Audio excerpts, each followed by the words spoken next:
Mariin naman pong pinabulaanan ng tanggapan ni House Speaker Ferdinand Martin Romualdez na na-stroke ang pinuno ng Kamara de Representantes. Sa inilabas nga pong statement ni Atty. Lemuel Erwin Romero, ang Head Executive Assistant ng Office of the House Speaker, kinundina nito ang ilang nagpapakalat ng mali at malisyosong impormasyon. Una nang kumalat kasi sa internet na nagsasabing si House Speaker Romualdez ay nagkaroon ng stroke at kasalukuyang nakakonfine sa ospital, ngunit wala naman daw maipakitang patunay. Ang mga aligasyong ito umano ay ganap na hindi totoo at malinaw na idinisenyo upang linlangin ang publiko at maghasik ng kalituhan. Upang linawin naman, si House Speaker Romualdez ay nasa maayos pong kalusugan at patuloy na ginagampanan ang kanyang mga tungkulin ng may dedikasyon at focus. Kahapon lamang po Desyembre 6 ng taong kasalukuyan ay dumalo siya sa ilang opisyal na mga aktibidad na nagpapakita ng kanyang aktibong pakikilahok sa trabaho. Sa umaga naman, nasa Malacanang siya para sa seremonya ng pagpirma ng dalawang mahalagang batas, ang Ligtas Pinoy Centers Act at ang Student Loan Payment Moratorium During Disasters and Emergency Act. Noong hapon naman, lumahok ang House Speaker sa year-end celebration and Thanksgiving ng League of Provinces of the Philippines kasama si Pangulong Ferdinand Marcos Jr., mga gobernador at mga senador, kung saan pinagtibay niya ang pakikipagtulungan sa mga leader ng lokal na pamahalaan. Inihikayat naman ang lahat na umasa lamang sa mga napatunayan at opisyal na mga mapagkukuha ng mga impormasyon at tanggihan ang disinformation na naglalayon daw na pahinain ang tiwala sa ating mga leader at institusyon. Kung sakali daw pong may impeach si BP Sara, si Bong Revilla ang isang kinukonsider na maging Vice President. Ako, dalawa lang yung tingin ko rito. It's either ito po ay political gimmick, no? Kasi tumatakbo po si Bong Revilla, or ito po, 'di ba, obvious naman, no? Siyempre napag-usapan siya at ano pala, ay tumatakbo pala 'yan, 'di ba? At least magandang gimmick 'yun na para sa kanyang pagtakbo. Magaling yung mga handler, 'di ba? Hindi ko alam kung 'yun ang intensyon, or ako nakikita ko na, 'di ba, karamihan po sa kumukontra, 'di ba? Majority ng Pilipino ayaw kay Bong Revilla na maging Vice President. Bakit? Parang kino-question natin, no, yung hindi siya karapat-dapat. O yan, tignan niyo mga halimbawa, nagpapalapad ng papel pero hindi ko iboboto, 'di ba?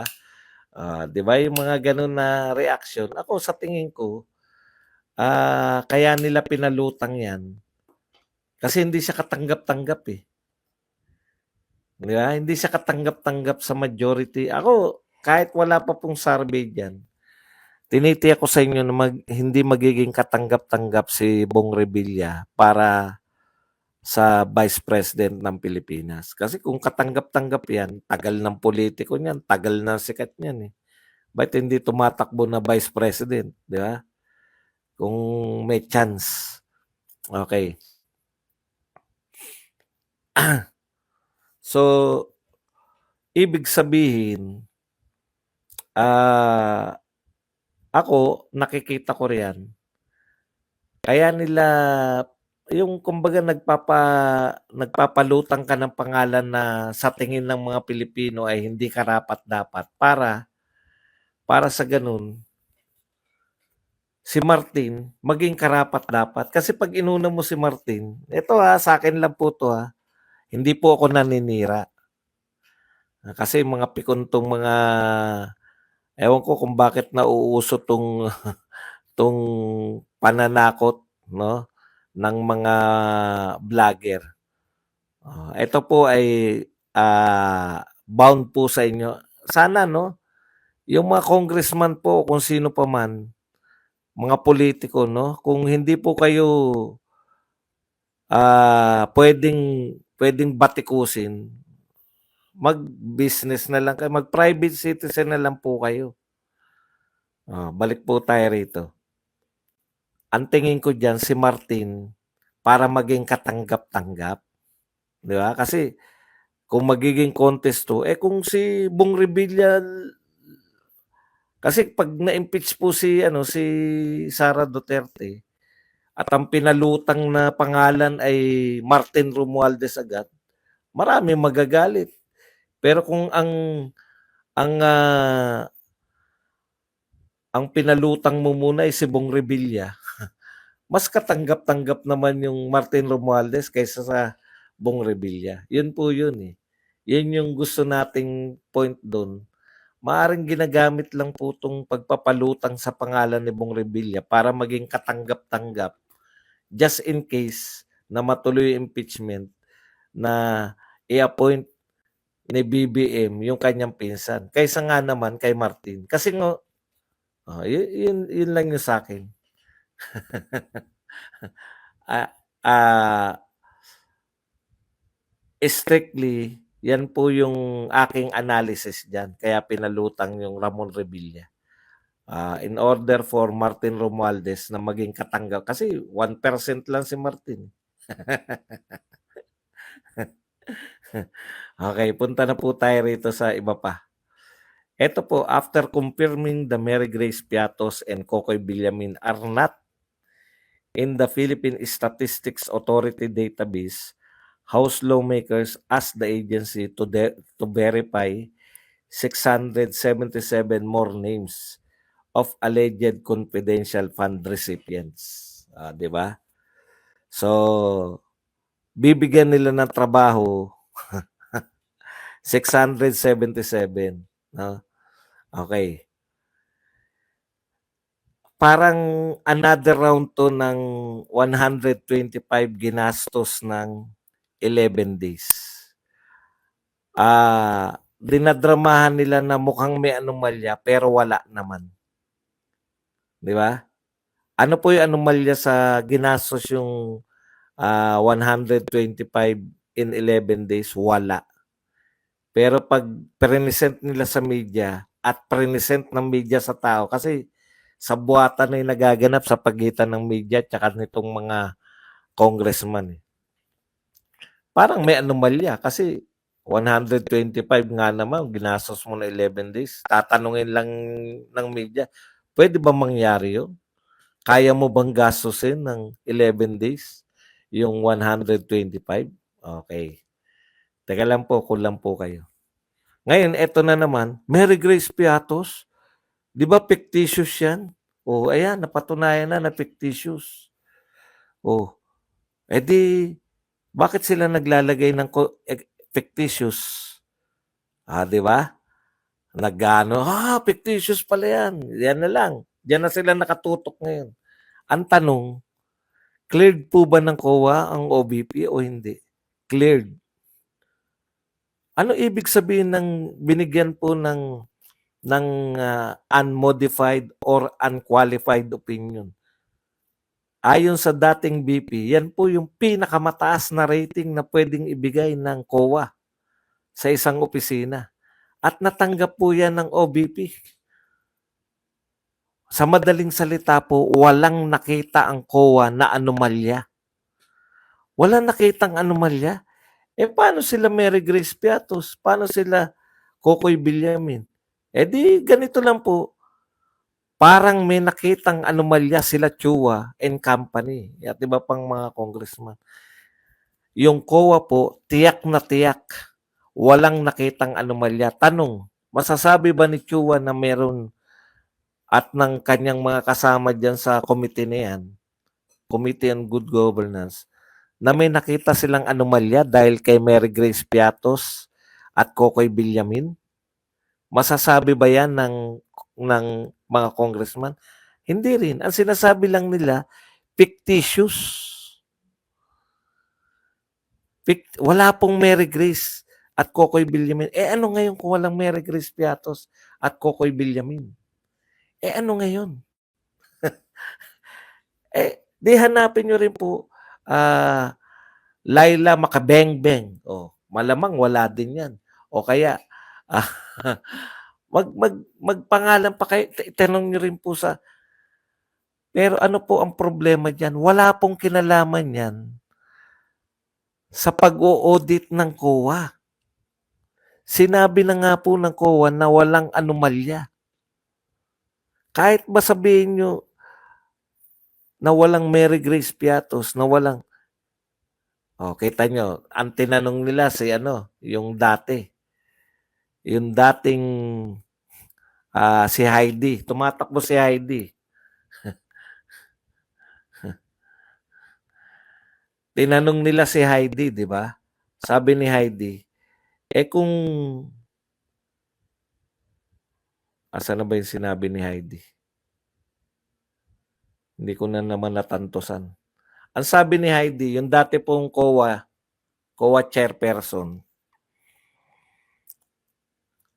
kung sinasabi po ng kampo ni BP Sara na sila Mary Grace Piatos at saka si Heidi Mendoza, kung sinasabi po ng sila Mary Grace Piatos at Kokoy Villamin ay code name para po sa recipient dahil confidential, dapat daw patunayan nila na mayroong totoong pangalan, ipapakita kung sino yun.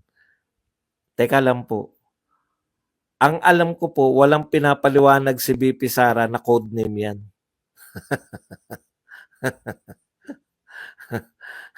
Kayo lang po nagko-conclude. Kailangan daw patunayan na yan ay codename. Sino po ba may sabing codename yan? Di dapat binalita na yan. BP Sara, sinabing codename lang si Mary Grace Piatos.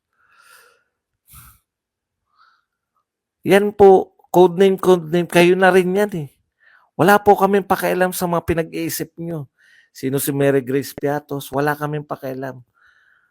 Ang mahalaga, may anomalya ba ayon sa COA? Wala. O ano pa pinag-uusapan natin? Ayaw nyo lang tanggapin. Gusto nyo bang sabihin na yung COA nakikipagkutsabahan sa Office of the Vice President? Maaring mahirap po tanggapin, no? Pero pauso lang din nila yan eh.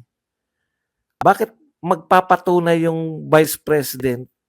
Sampahan nyo ng kaso na may kinalaman kay Mary Grace Piatos. Wala naman kayong kaso kay Mary Jane Piatos eh. Pinaikot nyo lang mga tao eh. Walang Mary Jane Piatos. Ano ngayon? May anomalya ba? Wala.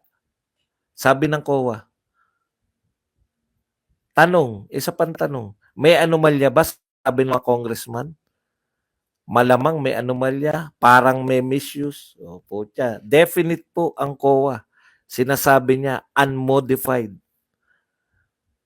opinion. Pinakamataas.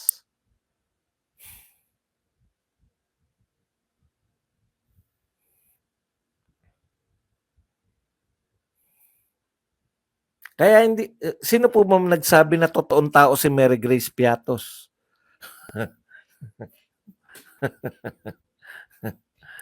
Sir Badong, matagal na akong nanonood sa'yo. Di ko alam kung pang ilang beses pa kulay ko. Ingat po palagi.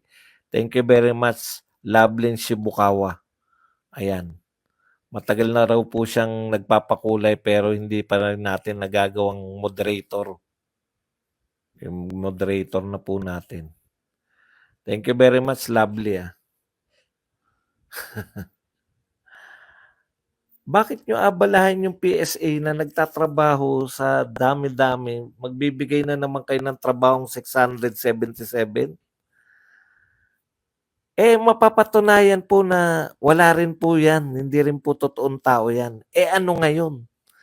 Ano po bang kaso dun? Confidential nga eh. Bakit ba gusto nyo kasing alamin in the first place yung confidential? Pag inutusan po kayo ng korte na pwede, nangingialam kayo eh. Trabaho ng audit, mag-audit.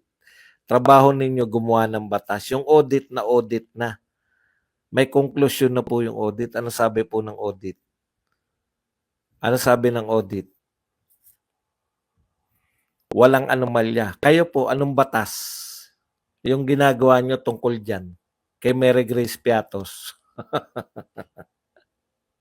Eto po, Nagtipon-tipon po yung mga Marcos supporters dito po sa may EDSA. Ayan.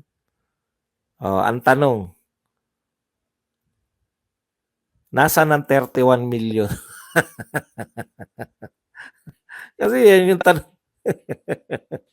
Yan yung tanong nyo sa amin eh. Di ba?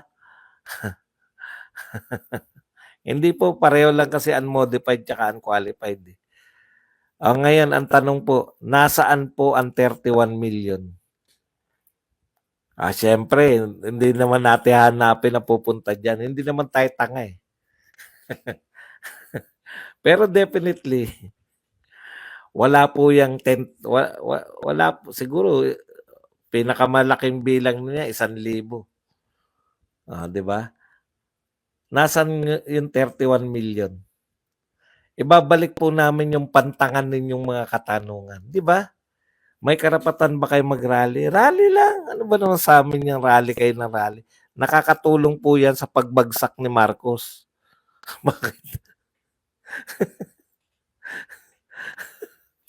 Talaga ba doon? Oo. Mas marami nagrarally. Tumitingin yung investor eh. Puta, may nagrarally na ano. May nagrarally ng mga makabayan. Nambubugbog ng pulis. May nagrarally ng mga pro Duterte naroon sa EDSA Shrine. Pati pala yung mga pro Marcos nagrarally rin. Bakit kaya? Mas dihamak naman na nilangaw. Kita nyo na yung tanong nyo. Kami po, yung rally po sa EDSA Shrine, tumagal po ng ilang araw. Ilang araw kaya tatagal yan? Ibig sabihin po, yung hindi nakapunta ng unang araw, pumunta ng ikalawang araw. Yung iba, bumalik ng ikatlong araw. May bumabalik. May babalik po kaya dyan sa inyong rally? Nasaan po ang 31 million? Binabalik lang po namin. Ang gusto lang po naming sabihin, katangahan po yung magtanong na nasan yung 32 million pag nagrarally kami. Di ba? Kasi wala naman pong makakapagparally ng milyon. Ngayon, ano po, alam namin yung tinututulan namin sa EDSA Shrine. Tinututulan namin yung pagpapakulong kay Zuleika Ramos Lopez. Tinututulan namin yung pangharas sa Office of the Vice President. Tinututulan namin yung posibleng isang pang impeachment sa Office of the Vice President. Ang tanong, ano po tinututulan nyo dyan, kayong mga loyalista? Bakit po kayo nagrarally? Ano po tinututulan ninyo? Hindi, nagtatanong lang. Kasi sa amin, malinaw yung tinututulan namin. Tinututulan namin yung pangharas sa Vice President. Tinututulan namin yung impeachment laban sa Vice President. Tinututulan namin yung mga ginagawa sa mag-amang Duterte. Tanong, ano tinututulan nyo riyan? Bakit kayo nasa EDSA Shrine, EDSA People Power Monument?